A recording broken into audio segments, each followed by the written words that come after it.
Okay. అక్క Beulah అక్క? అవునమ్మా. ఓకే అక్క. వందనాలక్క. ఆ! ఆ! వందనాలురా. ఓవర్ టు యూ అక్క. మీరు చిన్న ప్రార్థన చేసుకుందామమ్మా. ప్రేమ నమ్మకమైన మా ప్రియ ప్రభా, నీ పాద సన్నిధికి వస్తా ఉన్నాం నాయన. ఈ రాత్రికాల సమయంలో మరి స్త్రీల కూడికగా కొద్దిమంది ప్రభా నాయన జూమ్ లో జాయిన్ అవడానికి మీరు ఇచ్చిన కృపకై మీకు వందనాలు నాయన. మా మనసు ఎరిగిన దేవుడో నాయన, మా అక్కర ఎరిగిన దేవుడో ప్రభా నాయన, మా అక్కర కొలది నీ వాక్యం ద్వారా మీరు మాతో మాట్లాడుతూ రమ్మని బ్రతిమాలుకుంటున్నాం నాయన. నీ కనికరం ఇచ్చి మమ్మల్ని బలపరుస్తూ రమ్మని యేసు ప్రభు వారి అతి శ్రేష్టమైన దివ్యమైన నామములో స్తుతించి ప్రార్థించి బ్రతిమలాడి వేడుకుంటున్నాను తండ్రి. ఆమేన్. ఆమేన్. వీలైన వాళ్ళు వీడియో ఆన్ చేసుకోండి. ఎందుకొరకంటే కొంచెం మనం కాన్సన్ట్రేట్ చేస్తున్నాం అనే దానికోసం మాత్రమే. నా వాయిస్ క్లియర్ గానే ఉందమ్మా? క్లియర్గా ఉందండి. ఓకే అక్క. వీలు కాని వాళ్ళు సరే ఆడియోలో ఉండండి అమ్మా.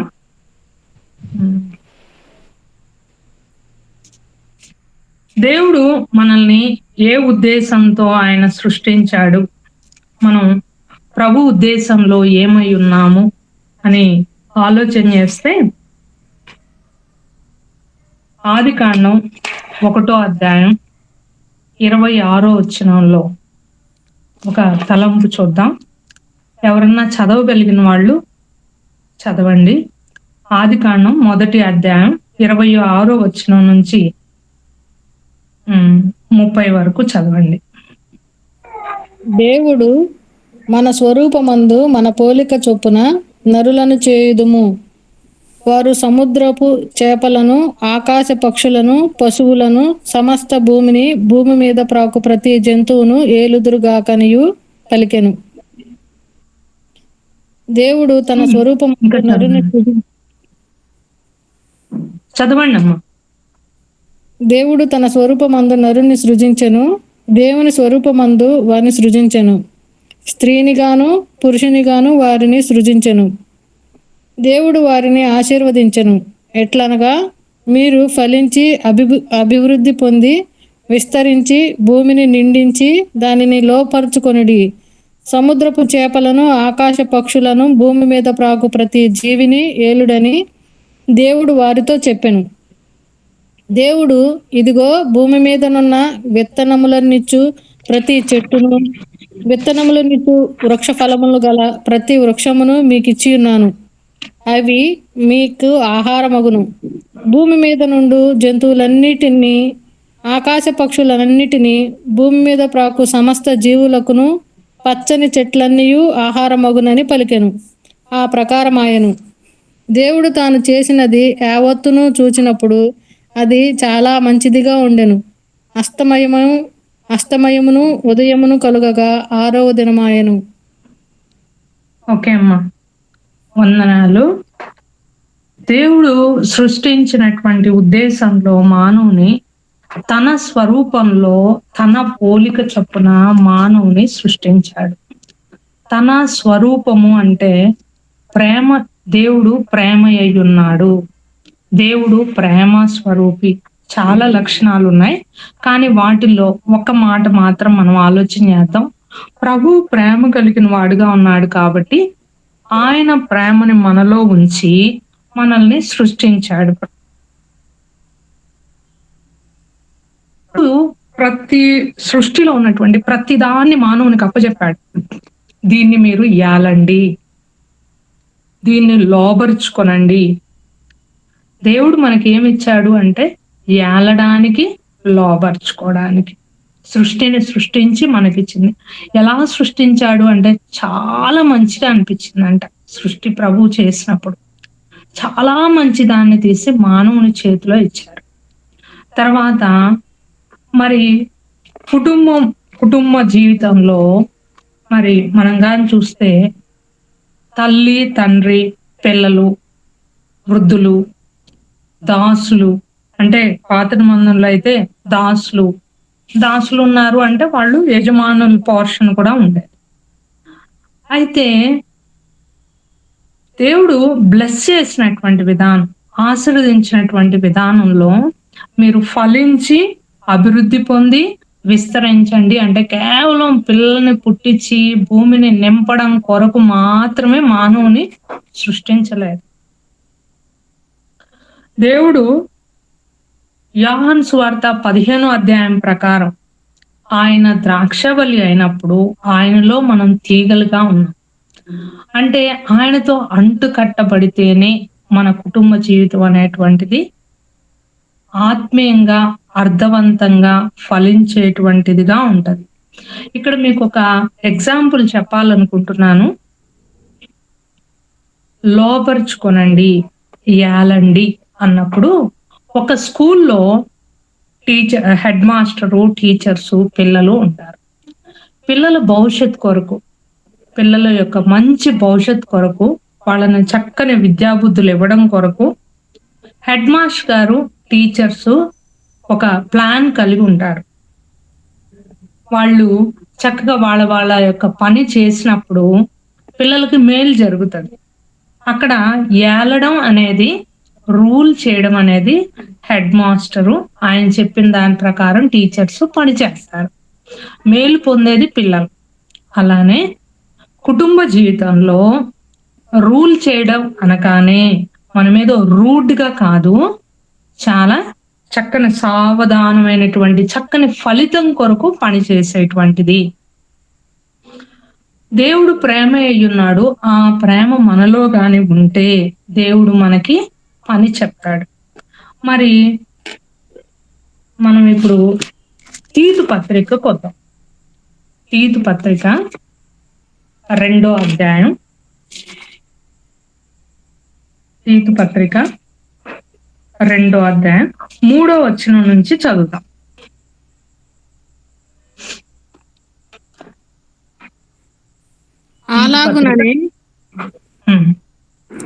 అలాగుననే వృద్ధ స్త్రీలు కొండె కత్తెలు మిగుల మద్యపానాసక్తులనై ఉండక ప్రవర్తన యందు భయభక్తులు గలవారై ఉండవలెననియు, దేవుని వాక్యము దూషింపబడకుండునట్లు యవన స్త్రీలు తమ భర్తలకు లోబడి ఉండి తమ భర్తలను శిశువులను ప్రేమించు వారును, స్వస్థబుద్ధి గలవారును, పవిత్రులను, ఇంట ఉండి పని చేసుకుని వారును, మంచివారునై ఉండవలెనని బుద్ధి చెప్పుచు మంచి ఉపదేశము చేయువారునై ఉండవలెననియు బోధించుము.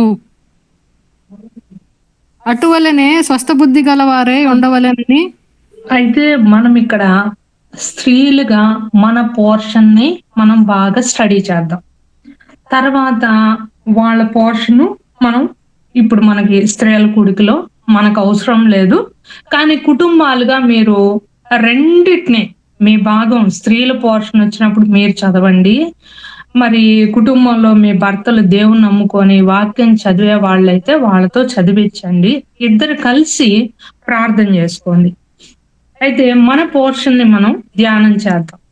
అసలు దేవుడు ఏ ఉద్దేశంతో మనల్ని కుటుంబస్తులుగా ఉంచారు, కుటుంబంలో మన భాగం ఏంటి, మనం ఏమై ఉన్నాం, మనం ఎలా ఉండాలి అన్నప్పుడు వృద్ధ స్త్రీలు అన్నారు.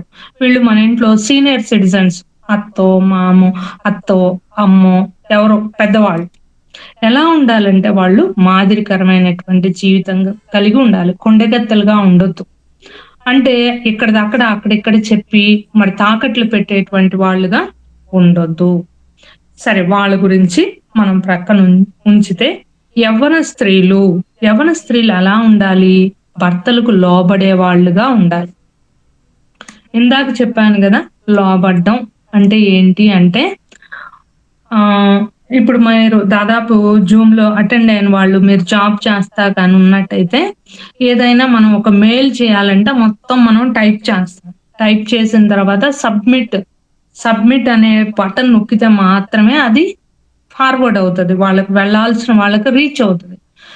కాబట్టి లోబడ్డం అన్నప్పుడు మన సొంత ఇష్టాలని, మనకి ఇష్టమైనటువంటి వాటిని ప్రక్కన పెట్టి కుటుంబానికి అవసరమైనటువంటి ప్రయోజనమైనటువంటి ఒక మంచి ఉద్దేశం కోసం మనల్ని మనం అప్పగించుకోవడం మనల్ని మనం అప్పగించుకోవడం. తర్వాత కుటుంబాన్ని భర్తని ప్రేమించడం అంటే ఏంటి? ఎలా ప్రేమించాలి అంటే మరి ప్రభువు సంఘాన్ని ఎలా ప్రేమించారు? ప్రభు ప్రేమించేటప్పుడు ఆయన కల్వరిగిరిలో ఆయన ప్రాణం అర్పించేటప్పుడు ఆయన పాపుల కొరకు చనిపోయారు. ఆయన దూషించే వాళ్ళు, ఉమ్ము వేసేవాళ్ళు, ఆయన పెరికే వాళ్ళు, వాళ్ళని చూసి ఆయన వీళ్ళు ఏం చేస్తా ఉన్నారో వీళ్ళకి తెలియదు కాబట్టి ఆయన క్షమించమని తండ్రికి వేడుకున్నాడు. అంటే ఎలా ప్రభు మా సబ్మిట్ అయ్యారో, తను తాను అప్పగించుకున్నారో అలా మనల్ని మనం అప్పగించుకోవడం. అంటే ఒక మంచి ఉద్దేశం కోసం అప్పగించుకోవడం, లోబడ్డం. ప్రభు రుజువుపరచుకోలేదు అక్కడ. పిలాతు మరి నువ్వు రాజువా అన్నప్పుడు అక్కడ ఆయన తను రాజునని ప్రూవ్ చేసుకోలేదు. ప్రూవ్ చేసుకోకుండా ఆయన వాళ్ళకి అప్పగించుకోవడం అన్నమాట. ప్రభు ఉద్దేశాలను నెరవేర్చడం కొరకు లోపడ్డం. స్వస్థ బుద్ధి కలిగి ఎప్పుడైతే మనం ప్రేమిస్తా ఉంటామో మనకి స్వస్థ బుద్ధి ఉంటది. ప్రేమ ఉండదు అనుకోండి, కేవలం కుటుంబాల్లో రక్త సంబంధాలు మాత్రమే, పెండ్లి అవడం వల్ల భార్యాభర్తల మధ్య బంధం మాత్రమే ఉన్నట్టయితే అది లోక రీతిది మాత్రమే. దాంట్లో పట్టు ఉండదు. లోకం ఏమంటదంటే ఏముందిలే 3 నాళ్ళు ముచ్చట, పెళ్ళంటే 3 నాళ్ళు ముచ్చట, ముచ్చడి తీరిపోతే ఏముందిలే అనుకుంటారు. కానీ దేవుడు ఆ ఉద్దేశంతో కుటుంబ జీవితాన్ని ఇవ్వలేదు. కుటుంబ జీవితాన్ని దేవుడు ఆయన మహిమార్థమే. మనము ఇప్పుడు ఎఫెసీ పత్రిక 5వ అధ్యాయం చూద్దాం.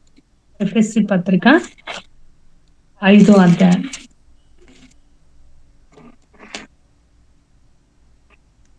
ఎఫెసీ పత్రిక 5వ అధ్యాయం 22వ వచనం. స్త్రీలారా ప్రభువునకు వలె మీ సొంత పురుషులకు లోబడి ఉండుడి. క్రీస్తు సంఘమునకు శిరస్సయ్యున్నలాగున పురుషుడు భార్యకు శిరస్సయ్యున్నాడు.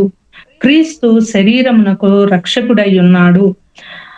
సంఘము క్రీస్తునకు లోబడినట్టుగా భార్యలు కూడా తమ విషయములలో తమ పురుషులకు లోబడవలెను. ప్రభు మన శిరస్సు భర్త అయితే భర్త శిరస్సు ప్రభు అయి ఉన్నాడు. అంటే కుటుంబం నెమ్మదిగా జరగాలి అంటే ఆలోచనలు ప్రభు నుంచి పొందేగా ఉండాలి. ఎప్పుడైతే ప్రభు నుంచి మనము ఆలోచన తీసుకొని ఆ కుటుంబం నడిపింపబడుతుందో అప్పుడు పిల్లలకి ప్రయోజనకరమైనటువంటి ఆశీర్వాదకరమైనటువంటి కుటుంబంగా మనం జీవించగలుగుతాం. మనం చాలా సార్లు ఏం చేస్తామంటే ఎఫ్ఎస్సి 6వ అధ్యాయాన్ని పిల్లల బర్త్డేలప్పుడు చదువుతాం. పిల్లలారా ప్రభునందు మీ తల్లిదండ్రులకు విధేయులై ఉండండి, ఇది ధర్మమే, మీకు మేలు కలుగునట్లు, తర్వాత దీర్ఘాయుష్మంతులగునట్లు అని మనం చదువుతాం. తల్లి తండ్రుల్లో లోబడే స్వభావం, ప్రేమించే స్వభావం లేనప్పుడు పిల్లలకు అది ఎలా వస్తుంది? పిల్లలకు రాదు. అంటే కుటుంబంలో భర్త భార్యను ప్రేమించడం, భార్య భర్తను ప్రేమించడం, పిల్లల్ని ప్రేమించడం. ఇప్పుడు మనం తీతు పత్రికలో చదివాం. ప్రేమించడం అనేటువంటి దాంట్లో మన సొంత ఇష్టాన్ని ప్రక్కన పెట్టి దేవాతి దేవుడే ఆయన తండ్రితో కూడా సమానంగా ఉండడం విడిచిపెట్టకూడని భాగ్యమని ఎంచుకోలేదు. కానీ తన్ను తానుగా తగ్గించుకొని దాసుని రూపం ధరించుకొని ఈ లోకానికి మానవుడిగా రిక్తుడిగా వచ్చినప్పుడు మరి మనం కొంచెం మనల్ని మనం తగ్గించుకోవడం వల్ల ఏమొస్తుంది అంటే అక్కడ దేవుని వాక్యం నెరవేరిద్ది. ఎప్పుడైతే మన జీవితాల్లో ఆ మాదిరిని మన పిల్లలకు చూపెడతామో అప్పుడు పిల్లలకి దేవుడు నేర్పించేటువంటి మాట అక్కడ ఏంటంటే విధేయత. మనం ఒక్కళ్ళమేనా లోబడాల్సింది అంటే భర్తలు వాళ్ళు దేవునికి లోబడతారు. దేవునికి లోబడాలి. దేవుని వాక్యంలో ఉంది అదే సంఘానికి. మరి చాలా సార్లు మనం సంఘంలో మాట్లాడం. కానీ స్క్రీన్ మొత్తం నడిపించేది మనమే. అంటే చూడు ఆయన చూడు ఎట్లా మాట్లాడాడో, ఆయన ఇట్లా చెప్పాడు, వాక్యం అంతా మనల్ని దృష్టిలో పెట్టుకొని మాట్లాడారు. ఇలా మాట్లాడుతా ఉంటాం ఇళ్లల్లో వచ్చిన తర్వాత. కానీ మనకి ఎప్పుడైతే ఆ విధేయత, ప్రేమించేటువంటి స్వభావం, లోబడే స్వభావం అనేది ఉంటదో, పిల్లలు దాన్ని చూసి నేర్చుకుంటారు. వాళ్ళకు ఉపయోగించబడినటువంటి మాట ఏంటంటే విధేయత. పిల్లలకి విధేయత. మనం విధేయత చూపెట్టడం మనకు అలవాటు కాందే పిల్లలు ఏం చేస్తారు? ఏం చేయలేరు. పిల్లలు నేర్చుకోలేరు. దీర్ఘాయుష్మంతులు వాళ్ళే కాదు అయ్యేది. మనం దీర్ఘాయుష్మంతులం కావాలంటే, మనం నెమ్మదిగా బ్రతకాలంటే కుటుంబాల్లో ప్రేమ, లోబడేటువంటి స్వభావాలు ఎప్పుడైతే ఉంటాయో అప్పుడు మనకి బీపీలు రావు, షుగర్లు రావు, డిప్రెషన్లు రావు, స్వస్థ బుద్ధి ఉంటది. మన బుద్ధి గడ్డి తినదు. మన బుద్ధిలో స్వస్థత ఉంటది. ఆ కుటుంబాల్లో పవిత్రత ఉంటది. ఆ కుటుంబాలు మంచిగా ఉంటాయి. తీతు పత్రికలో మనం చదివినటువంటి ఆధారంగా స్త్రీ ఎంట ఉండి పని చేసుకోవాలి. చాలా సార్లు మనం ఏమనుకుంటామంటే పని చేసుకొని అలసిపోతాం. వాస్తవంగా పని చేసుకోవడంలో కూడా ప్రభువుని అడిగి నేను అట్లా ప్రాక్టీస్ చేస్తా ఉంటాను. ప్రభువుని అడిగితే ప్రభు మనకి మంచి ఆలోచనలు ఇస్తాడు. ఎంతసేపటికి వాక్యం చదువుకొని బైబిల్ చదువుకోవడం వరకే కాదు, మన సొంత పనులలో కూడాను ప్రభు జ్ఞానం ఇస్తాడు. ప్రభు ఇచ్చిన జ్ఞానంతో మనం పనిచేసినప్పుడు క్విక్గా చేసుకోగలుగుతాం. చాలా చక్కగా ఆ పనిని పూర్తి చేసుకోగలుగుతాం. అప్పుడు మనం దేవునికి కొంత సమయాన్ని ఇవ్వగలుగుతాం అన్నమాట. అయితే ప్రేమిస్తే ఏం జరుగుతుంది అంటే, ప్రేమిస్తే దేవుడు పని చెప్తాడు. ప్రేమించిన వాళ్ళకి దేవుడు పని చెప్పడు. యోహాను సువార్త చివరి అధ్యాయంలో, నేను ఇప్పుడు ఏం చూపెట్టను కానీ చివరి అధ్యాయంలో పేతురుతో మాట్లాడుతూ ఉంటాడు. పేతురు, నువ్వు నన్ను ప్రేమిస్తున్నావా? ఒకసారి అడుగుతాడు, వీళ్ళందరికంటే ప్రేమిస్తున్నావా? ప్రేమిస్తున్నాను ప్రభా. అయితే పని చెయ్యి. ప్రేమిస్తే పని ఇస్తాడు ప్రభు. మనకి పని లేదు అంటే ప్రభువుని ప్రేమించడంలో మనం కొరత కలిగి ఉన్నాం. స్త్రీలుగా మనకేం పనిస్తాడు ప్రభు అంటే పిల్లల్ని ప్రేమించడం, భర్తని ప్రేమించడం. ఎప్పుడైతే ఇది మనం కుటుంబంలో చక్కగా చేయగలుగుతామో అప్పుడు దేవుడు బయట పనిస్తాడు, ఇంకా వేరే పనిస్తాడు. మనకిచ్చినటువంటి పనిలో కొంచెం పనిలో మనం నమ్మకంగా ఉంటే అప్పుడు మనల్ని దేవుడు ఆశీర్వదించి బలాం నమ్మకమైన మంచి దాసుడు అని వేరే పనులు, ఎక్స్ట్రా పనులు ఇస్తాడు చూడండి, అది ఇస్తాడు.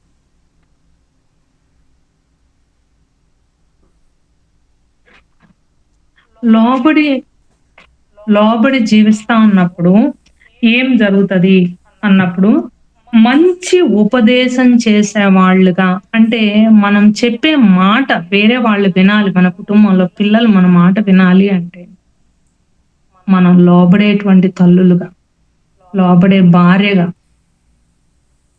వినేవాళ్ళంగా.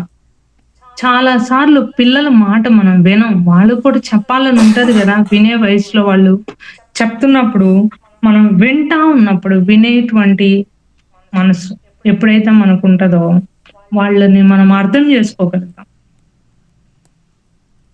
నేను దీన్ని ఎలా రాశానంటే, తీతు పత్రికలో ఉన్నటువంటి ఈ మనం చదివిన ఈ ప్యాసేజ్ నేను ఎలా రాశానంటే, లోబడితే, ప్రేమిస్తే, ఎవరిని? భర్తని, ఇంట్లో వాళ్ళని. ఒక మెట్టు ఎక్కాం. ఒక మెట్టు ఎక్కినప్పుడు మనలో స్వస్థ బుద్ధి, మన బుద్ధిలో స్వస్థత ఉంటది. స్వస్థ బుద్ధి మనకుంటే మనం వేరే వాళ్ళకి స్వస్థ బుద్ధిని షేర్ చేయగలుగుతాం. మన బుద్ధిలోనే అనారోగ్యం వచ్చేసింది అనుకోండి, వేరే వాళ్ళకి మన కుటుంబంలో ఆరోగ్యం ఇవ్వగలుగుతామా? ఆరోగ్యకరమైన ఆలోచనలు ఇవ్వగలుగుతామా? ఆరోగ్యకరమైన ఆలోచనలు ఇవ్వాలి. పవిత్రత. ఇంట్లో ఉండి పని చేసుకోవడం అనేది ఇంకొక మెట్టు. ఇంటి పనులు చేసుకోవడం. చాలా సార్లు మనం ఏం చేస్తామంటే, నేను జాబ్‌కెళ్తున్నాను. నా జాబ్. మన జాబ్ అనేటువంటిది మనం ఎక్స్‌ట్రా తీసుకున్నటువంటి ఎక్స్‌ట్రాగా మనం ఇష్టపూర్తిగా తీసుకున్నటువంటి ఒక బాధ్యత. కానీ మన ఉద్యోగాలనేటువంటివి కుటుంబంలో ఉండే ప్రేమని, కుటుంబంలో లోబడేటువంటి విషయాల్ని దూరం చేసేటువంటిదిగా ఉండకూడదు అని. ఎప్పుడైతే అట్లా మనం ఉన్నప్పుడు మీరు మంచివారుగా ఉంటారు. మంచి ఉపదేశం చేసేవాళ్ళుగా ఉంటారు. ఉపదేశం ఇప్పుడు ఎవరిస్తారు? ఇప్పుడు మంచి పాత్రలో, శుభ్రమైన పాత్రలో ఏదన్నా ఇస్తే మనము టీ ఇచ్చినా, కాఫీ ఇచ్చినా తాగుతాం. కానీ అది శుభ్రంగా లేదు అని తెలిసింది. దాంట్లో ఇస్తే మనం తీసుకుంటాం. ఎంత మంచి పదార్థం ఇచ్చినా గూడా యాక్సెప్ట్ చెయ్యం. కాబట్టి మన యొక్క జీవితాల్లో ప్రేమ, లోబడేటువంటి స్వభావం మన కుటుంబాల్లో ఎప్పుడైతే కలిగి ఉంటామో, అప్పుడు దేవుడు మనకి మంచి ఉపదేశాన్ని ఇచ్చేవారుగా ఉంటారు. మన పిల్లలకి, మన తోటి వారికి, మనం చెప్పే మాటలు వాళ్ళకెంతో ప్రయోజనకరంగా ఉంటాయి. మరి ప్రేమించలేకపోతే నెమ్మదిని పోగొట్టుకుంటాం. ఆతృత పడతాం. ఆవేశపడతా ఉంటాం. మరి మొదటి కొరింథీ 14 అధ్యాయం చూద్దాం. వీలైన వాళ్ళు ఎవరైనా తీసి చదవగలిగితే మంచిది.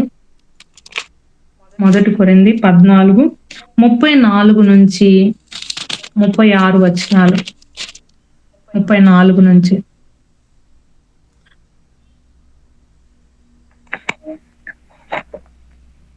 స్త్రీలు సంఘములో మౌనంగా ఉండవలెను. వారు లోబడి ఉండవలసినదే కాని మాట్లాడుటకు వారికి సెలవు లేదు. ఇలాగూ ధర్మశాస్త్రమును చెప్పుచున్నది. వారు ఏమైనను నేర్చుకొనగోరిన ఎడల ఇంట తమ తమ భర్తలను అడగవలెను. సంఘంలో స్త్రీ మాట్లాడుట అవమానము. దేవుని వాక్యము మీ యొద్ద నుండియే బయలువెళ్ళునా? మీ యొద్దకు మాత్రమే వచ్చెనా? చాలు. ఇది బ్రదర్న్ అసెంబ్లీస్ లో మనం తప్పకుండా చేస్తాం. 100% బహిరంగంగా సంఘంలో మనం అంటే అందరితో కలిసి పాటలు పాడతాం గాని ఆరాధన చెయ్యం, వాక్యం పెద్దగా చదవము, తర్వాత ఉపదేశం చేయం, రూల్ చెయ్యం. కానీ అంతవరకు నెరవేరుస్తాం సమాజంలో. కానీ ఎప్పుడైనా సరే కుటుంబంలో భర్త దగ్గర నేర్చుకునేటువంటి మనసు మనకుందా? మనమే ఆత్మీయంగా కనపరుచుకుంటాం. నేను ఆత్మీయురాలిని అన్నట్టుగా కనపరుచుకుంటాం. కానీ వాళ్ళ దగ్గర నేర్చుకునేటువంటి మనసు ఎంట ఉండి నేర్చుకోవలను. ఇది మనము ప్రాక్టీస్ చేయడంలో మరి ఎక్కడున్నాము అనేది మనం ఆలోచన చేయాలి. ఎప్పుడైనా వాక్యాన్ని ఉన్నది ఉన్నట్టుగా మొత్తం నెరవేర్చాలి. కానీ కొంచెం నెరవేర్చి అంటే మన అసెంబ్లీ విధానాన్ని ప్రకారం మనం మాట్లాడకుండా మౌనంగా ఉంటాం. కానీ దానికి ముందున్నటువంటి మాట, వారు లోబడి ఉండవలసినదే గాని మౌనంగా ఉండవలను. వారు లోబడి ఉండవలసినదే గాని మాటలాడుటకు వారికి నేను ఏమి ఇవ్వటలేదంట, సెలవు లేదు. అవును, అక్కడ రూల్ కాబట్టి నేను మాట్లాడట్లేదు. కానీ ఎన్నిసార్లు వాళ్ళు చెప్పే వాక్యానికి మనం నెగిటివ్‌గా ఇంటికి రాగానే దాని మీద డిస్కషన్ పెడతాం అన్నమాట. ఆయన ఇట్లా చెప్పారు, అట్లా చెప్పాడు, మమ్మల్నే దృష్టిలో పెట్టుకొని చెప్పాడు. ఎన్నిసార్లు ఇంటికొచ్చిన తర్వాత మనం ఎప్పుడు కూడాను ఆ వాక్యాన్ని అది జీవం కలిగినటువంటి వాక్యం వాళ్ళల్లో పని చేస్తా ఉంటది. బహుశా జరమొచ్చినోడికి ఏ ఆహారం పెట్టినా అది రుచిగా అనిపించదు. ఎంత మంచి భోజనమైనా సరే. ఒకవేళ దేవుని వాక్యం నీకు రుచిగా అనిపించకపోతే ఇంటికొచ్చి ప్రార్థన చేసుకొని, ప్రభువా చెప్పిన ఆయనలో లోపం ఉందా? నాలో లోపం ఉందా ప్రభువా?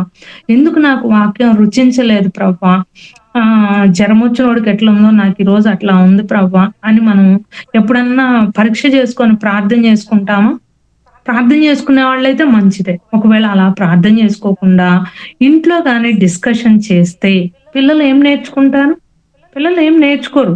పిల్లలు ఏం చేస్తారంటే, మనం ఆడ వినొచ్చి ఈడ డిస్కషన్ పెడితే వాళ్ళసలు చెప్పే దగ్గరే మనసులోకి తీసుకోరనమాట. అంటే మౌనంగా ఉండండి అనేది మన రూల్ కాబట్టి, మనం మాట్లాడకుండా మౌనంగా ఉంటాం కానీ, లోబడుతున్నామా? మరి ఆలస్యంగా వచ్చే వాళ్ళకి మందిరంలో వాక్యం చెప్పేవాళ్ళు చెప్తారు. మనం ఆలస్యంగా ఎళ్ళాం. వాళ్ళు చెప్పారు. హ్మ్. మనం సబ్మిట్ అవ్వాలి. లోబడాలి. ప్రభువా! మీరు నాకు సహాయం చేయండి ప్రభువా! నాకు రోజు అరగంట లేట్‌గా వెళ్ళడం నాకు అలవాటు. కాబట్టి నేను అరగంట ముందెళ్ళాలని 10 గంటలకు ప్రార్థన అయితే నేను 9:30 కల్లా ఎళ్ళిపోవాలి. ఎందుకంటే నా మైండ్ లేట్‌గా హాఫ్ అన్ అవర్ లేట్‌గా నడుస్తది. కాబట్టి నేను ఇట్లా చేసుకోవాలి. మరి రేపు మందిరానికి నేను సకాలంలో ఎళ్ళాలంటే, నేను ఏం టిఫిన్ చేస్తే నేను త్వరగా ఎళ్తాను? ఎలా సిద్ధపడితే నేను త్వరగా ఎళ్తాను? అని మనం లోబడి ఆ! వాళ్ళా చెప్తారులే ఇంట్లో పనులన్నీ అయ్యేటప్పటికి వెంటనే మాటకి కౌంటర్‌కి బై కౌంటర్. అది లోబడ్డం ఎట్లా అవుతది? లోబడ్డం కాదు గదా! పైకేమో మనం మందిరంలో మాట్లాడకూడదు. మౌనంగా ఉండాలి కాబట్టి మౌనంగా ఉంటాం. కానీ ఇంటికొచ్చిన తర్వాత నెగెటివ్‌గా మనం కామెంట్ చేస్తా ఉంటే దీనివల్ల ఏం జరుగుతదంటే, మన పిల్లలు దేవుని వాక్యానికి లోబడరు.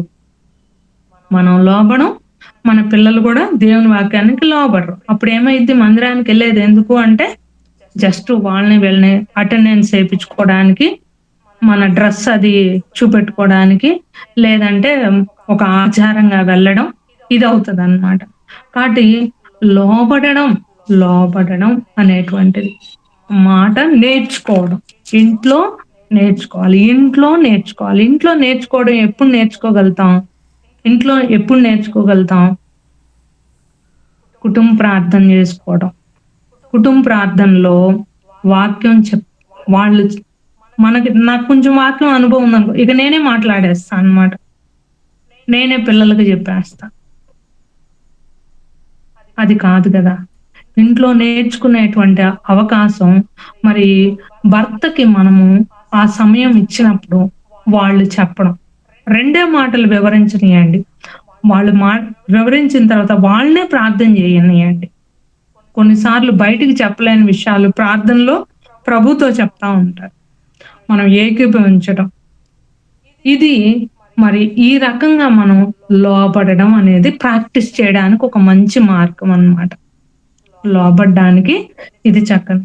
తర్వాత ఇంట్లో ఏదైనా తండ్రి ఒక మాట చెప్తే, మీ నాన్న అట్నే చెప్తాడులేరా పోరా అది కాదులేరా ఆయనకసలేం తెలీదు. ఎప్పుడైతే మనము ఆ రకమైనటువంటి నెగెటివ్ థాట్‌ని పిల్లలకు మనం ఎప్పుడైతే ఇస్తామో, వాళ్ళు మాట వినడం అనేది పోతది. రేపు మనల్ని కూడా అంటారు. నోరు మూసుకోమా నీకేం తెలీదు అని మొత్తం కూర్చోపెట్టేస్తారు మనల్ని. మనమే అవకాశం ఇచ్చాం. ఏమని? ఆయనకేం తెలీదులే. కాబట్టి కుటుంబ జీవితంలో మనము లోబడ్డం, ప్రేమించడం. లోబడ్డం, ప్రేమించడం అనేటువంటివి ఎప్పుడైతే మనం చేస్తా ఉంటామో పిల్లలు వాటిల్ని నేర్చుకుంటారు. అంతేగాని వాక్యాన్ని సగం అనుసరించి అక్కడ మౌనంగా ఉండమన్నారు కదా అని చెప్పేసి అక్కడికాడికి మనం మౌనంగా ఉండి ఇంటికొచ్చిన తర్వాత మరి మనం అట్లా మాట్లాడడం అనేటువంటి దానివల్ల పిల్లలకి నేర్చుకునేటువంటి ఆ స్వభావాన్ని మనకై మనమే పోగొట్టినటువంటి వాళ్ళమై ఉంటాం. కుటుంబంలో రక్త సంబంధం మాత్రమే కాదు కానీ దైవ సంబంధం ఉండాలి. ఈ సంబంధం ఎలా ఉంటది అంటే కలిసి ఇద్దరంగా ప్రార్థన చేస్తున్నప్పుడు భార్యాభర్తలుగా ప్రార్థన చేస్తున్నప్పుడు పిల్లలతో నాన్న ఈరోజు నాకు ఒక 5 మినిట్స్ టైం ఇస్తావా? నాకు నీతో కలిసి ప్రార్థన చేయాలని ఉంది అని పిల్లలతో ఎప్పుడైతే మనం కలిసి కుటుంబ విషయాల కోసం ప్రార్థన చేయడం అలా ప్రార్థన చేస్తా ఉన్నప్పుడు మన మధ్యలో దైవ సంబంధం అనేటువంటిది ఉంటది. కేవలం రక్త సంబంధం ఉంటే అది రక్త సంబంధంగానే మిగిలిపోయేది కానీ మనకి చక్కని బాండ్ ఏర్పడాలి అంటే కలిసి వాక్యం చదువుకోవడం, కలిసి ప్రార్థన చేసుకోవడం. కుటుంబం అంతా కలిసి ప్రార్థన చేయడం కుటుంబ ప్రార్థన అయితే, వ్యక్తిగతంగా కుటుంబంలో ప్రతి ఒక్కరితో మనకు సంబంధం ఉండాలి అంటే, రోజు పిల్లలు చదువు కోసం అన్నిటి కోసం టైం ఇస్తా ఉంటారు. నాన్న నాకు ఈరోజు ఒక 5 మినిట్స్ టైమ్. ఎదుగుతా ఉంటారు పిల్లలు. మనం చెప్పే మాట వాళ్ళకి నచ్చదు. అప్పుడు మనం చేయాల్సిందేంటంటే, ఎందుకో నాన్న నీకు నాకు మాట ఈ మధ్య సరిగ్గా మాట కలవట్లేదు. నేను చెప్పింది నీకు మంచిగా అనిపించట్లేదు. నాకు అంత నెమ్మదిగా అనిపించట్లేదు. మనం కలిసి ఒక 5 నిమిషాలు ప్రార్థన చేద్దామా? ఇస్తావా? టైం ఇస్తావా? అని ఎప్పుడైతే మనం సబ్మిట్ అయితామో, పిల్లలు మన మాట వినేదానికి కూడాను సబ్మిట్ అవుతారు. మనకే వినేటువంటి మనసు లేకపోతే, వాళ్ళకి సబ్మిట్ అయ్యే మనసు వాళ్ళకి రాదు. మామిడి చెట్టుకి మామిడికాయలు కాస్తాయి. కానీ మామిడి చెట్టుకి మనం జాంకాయలు ఎక్స్‌పెక్ట్ చేస్తే ఎట్లా? మనలో లోబడేటువంటి స్వభావం, మనలో ప్రేమించేటువంటి స్వభావం మనకు లేకుండా, మనం పిల్లల నుంచి ఎలా కోసుకోగలుగుతాం మనం అవి? కాబట్టి సంఘంలో మనం విన్నప్పుడు, వచ్చినప్పుడు అటువంటి చక్కని లోబడేటువంటి తర్వాత కుటుంబాలు నెమ్మదిగా ఉంటేనే సంఘాల్లో నెమ్మదిగా ఉంటాయి. సంఘాల్లో నెమ్మది ఏలడానికి ప్రధానమైనటువంటి 2 కారణాలు నేను చెప్తాను. భయంతో కూడినటువంటి భక్తి, విశ్వాసంతో కూడినటువంటి ప్రార్థనా జీవితం. ఇవి 2 కూడాను భయంతో కూడినటువంటి భక్తి. తల్లిగా మనకి భయంతో కూడినటువంటి భక్తి. అమ్మో వద్దు, ఆ పని చేస్తే దేవుని కోపం వస్తది. నేను మాట్లాడను. వద్దు నాకది. ఈ పని చేస్తే అక్కడికి వెళ్ళను. వాళ్ళు రమ్మని పిలిచారు కానీ పోతే దేవుని కోపం వస్తది అని మనం ఎప్పుడైతే ఆ మాటలు మనం నోట్లోకెళ్ళే అమ్మో దేవుడు చూస్తున్నాడు వద్దు అనేది మనం ఎప్పుడైతే నేర్పిస్తామో, సంభాషిస్తామో, పిల్లలకు మనం నేర్పించిన వాళ్ళం అవుతాం. విశ్వాసంతో కూడిన ప్రార్థన. ఇవి ఏ సంఘంలో అయితే స్త్రీలలో ఈ 2 లక్షణాలు కలిగి ఉంటామో, అన్ని పునాది రాళ్ల మీద సజీవమైన సంఘం కట్టబడతా ఉంటది. మనం అటెండెన్స్ కి మందిరానికి వెళ్తాం, వస్తాం, ఆరాధన చేస్తాం, బల్ల తీసుకుంటాం, కానుకలేస్తాం. కానీ ఎంత గుంపు ఉన్నా అవసరం లేదు. కానీ కనీసం 2, 3 అలాంటి ప్రార్థనా పరులైనటువంటి వాళ్ళు, భయంతో కూడిన భక్తి కలిగినటువంటి వాళ్ళు, విశ్వాసంతో కూడిన ప్రార్థనా జీవితం కలిగినటువంటి స్త్రీలు ఉంటే, ఆ 2, 3 స్త్రీల వల్ల ఆ సంఘం కాపాడబడిద్ది. ఆ సంఘం కాపాడబడిద్ది. నా వల్ల, నా కుటుంబం వల్ల సంఘానికి క్షేమాభివృద్ధి కలగాలి.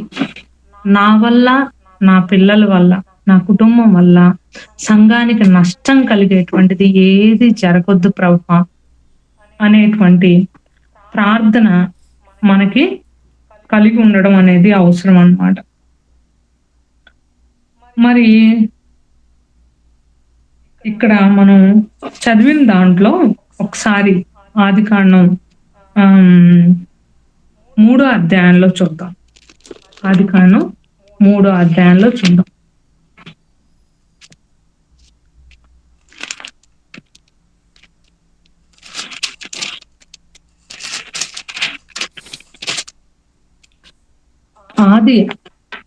ఆదాము అవ్వలు అవిధేయులైనప్పుడు, లోబడనప్పుడు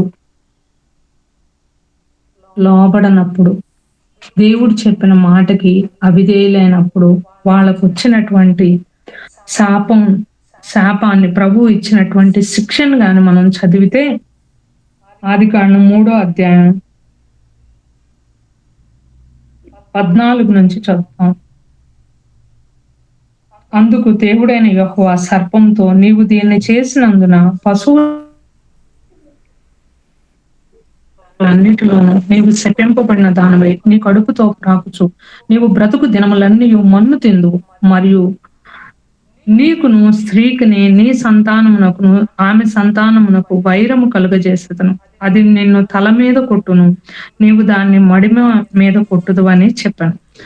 ఆయన స్త్రీతో, నీ ప్రయాసమును నీ గర్భవేదనను నేను మిక్కిలి హెచ్చించెదను. వేదనతో పిల్లలను కందు. నీ భర్త ఎడల నీకు వాంఛ కలుగును. అతడు నిన్ను ఏలునని చెప్పెను. లోబడకపోవడం, విధేయత చూపెట్టాల్సినటువంటి వాళ్ళు అవిధేయులయ్యారు. దేవుడు చెప్పినటువంటి మాటకి అవిధేయులయ్యారు. అవిధేయులు అవ్వడం వల్ల ఆమె ప్రయాసము అధికమయ్యింది. మరి నీకు నీ భర్త ఎడల వాంఛ కలుగును, అతడు నిన్ను ఏలును అన్నారు. వాంఛ అంటే ఏంటి? వాంఛ అంటే ఏంటి? ఇక్కడ ఆది కాండంలో సత్క్రియ చేయని ఎడల వాకిట పాపము పొంచి ఉండును. నీ ఎడల దానికి వాంఛ కలుగును, నీవు దానిని ఏలుదువు. సమస్త సృష్టిని ఏలడానికి, లోబరుచుకోవడానికి దేవుడు సృష్టించి నీకు అప్పగిస్తే, ఆది మానవునికి అప్పగిస్తే, లోబడకపోవడం వల్ల వీళ్ళకి పాపం చేయడం వల్ల కలిగిన ప్రయోజనంలో ఇది కయ్యూనుతో మాట్లాడేటప్పుడు దేవుడు చెప్పిన మాట. నీవు సత్క్రియ చేసిన ఎడల తల ఎత్తుకోవా, సత్క్రియ చేయని ఎడల వాకిట పాపం ఉన్నది. సత్క్రియ చెయ్యలేదు, పాపం ఉంది. పాపం నిన్ను వాంఛిస్తుంది. పాపానికి నీ ఎడల దానికి వాంఛ కలుగును, దానిని ఏలుదువు. దేన్ని ఏళ్తా ఉన్నారు ఇక్కడ అంటే, వాంఛ అనే మాటను నేను అర్థం చేయడం కొరకు చెప్తా ఉన్నాను. పాపాన్ని వాంఛిస్తా ఉన్నారు. లోబడకపోవడం వల్ల, ప్రేమించకపోవడం వల్ల మనకు జరిగేది ఏంటి అంటే, మనము లోబడకపోతే కుటుంబంలో భర్త ప్రభువుకు లోబడకపోతే, భార్య లోబడాలి, ప్రేమించాలి తన పిల్లల్ని. భర్త కూడా భార్యను ప్రేమించాలి. ఇది ఒక్కళ్ళకి ఇచ్చేది కాదు, ఇద్దరికి ఇవ్వబడింది. అంటే మనం ఒక పోర్షన్ లోనే చదివి ఒకటే పోర్షన్ లో భార్య మాత్రమే లోబడాలి, భర్త ఏలాలి అని కాదు. ఎఫ్ఎస్సిలో, కొలసీలో, మనం తీతులో ఉన్నటువంటి మాటల్ని మనం చదివినప్పుడు భార్య భర్త ఇద్దరూ ప్రేమపూర్వకమైనటువంటి స్వభావం కలిగి ఉండాలి. ఇద్దరూ ప్రభువుకి లోబడేటువంటి వాళ్ళుగా, ఒకళ్ళకొకళ్ళు లోబడేటువంటి వాళ్ళుగా ఉండాలి. అప్పుడు పిల్లలు లోబడేటువంటి పిల్లలుగా, ప్రభు ఆశీర్వదించబడినటువంటి వాళ్ళుగా. ఎఫ్ఎస్సి 6వ అధ్యాయంలో తల్లిదండ్రులకి విధేయులై ఉండండి అనేటువంటి వాక్యం వారి జీవితాల్లో నెరవేర్చబడింది.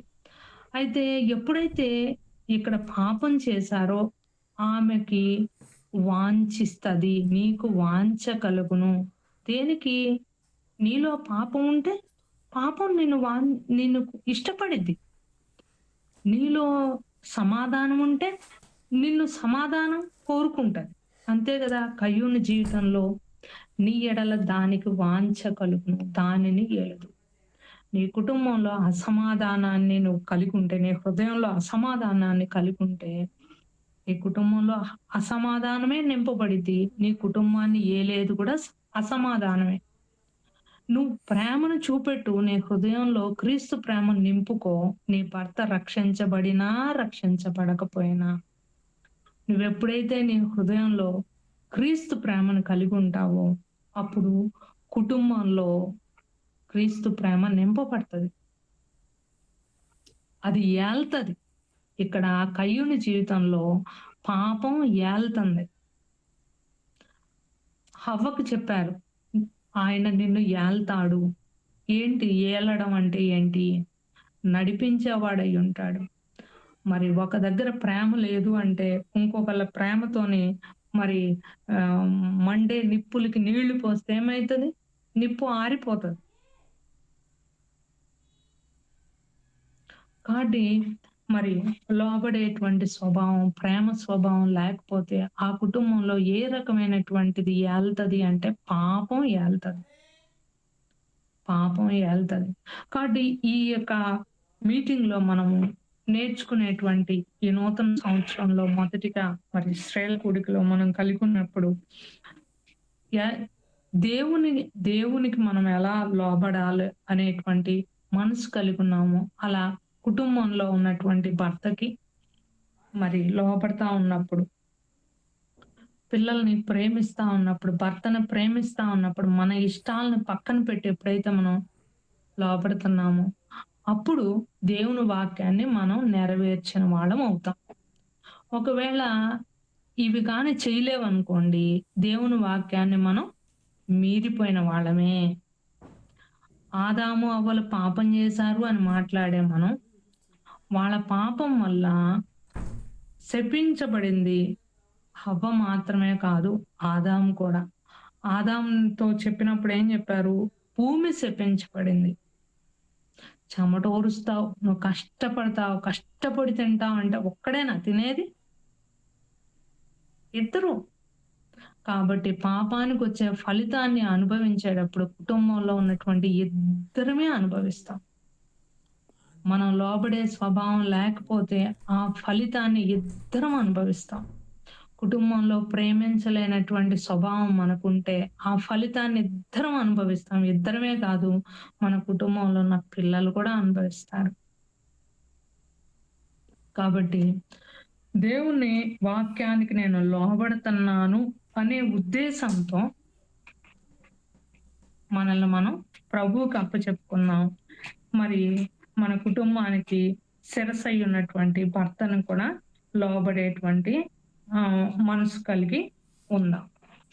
కాబట్టి మన వాంఛ ఏదైతే ఉంటదో అది మనల్ని ఏల్తది. మన వాంఛ ప్రేమిస్తే ప్రేమ కుటుంబాన్ని ఏల్తది. ప్రేమించలేకపోతే ద్వేషం, పగ, మరి దూషణ మాటలు, అపవిత్రత ఏవైతే ఉంటాయో అవి ఏల్తాయి. కాబట్టి మన కుటుంబాన్ని ఏది ఏలేదిగా మనం ఉంచుతాం? దేవుని వాక్యాన్న, దేవుని సన్నిధిన, లేకపోతే లోకాన్ని, పాపాన్ని? ఏదైతే అది మన చేతిలోనే ఉంది. కాబట్టి మనల్ని మనంగా ప్రభువుకి అప్పచెప్పుకున్నాం. ఈ సంవత్సర కాలంలో నేను కనీసం 6 నెలలకు ఒకసారి ఈ మన రోల్ ఏమైతే ఉందో వాక్య భాగంలో స్త్రీలకు దేవుడు మనకి ఏ రోల్ ఇచ్చాడో ఆ వాక్యాన్ని చదవడం, ధ్యానం చేయడం చేస్తా ఉంటాను. ఎప్పుడు కుటుంబంలో ఎదుటి వాళ్ళల్లో ఉండే లోపాన్ని, భార్యలుగా మనం భర్తల్లో ఉండే లోపాలను వెతకడం కాదు కానీ, దేవుని వాక్య ప్రకారం ఏమని ఉంటది? బల్ల తీసుకునేటప్పుడు మనం బల్ల దగ్గర దేవుని యొక్క పరిశుద్ధమైన బల్లలో చేయి వేసేటప్పుడు తన్ను తాను పరీక్షించుకొనవలెను.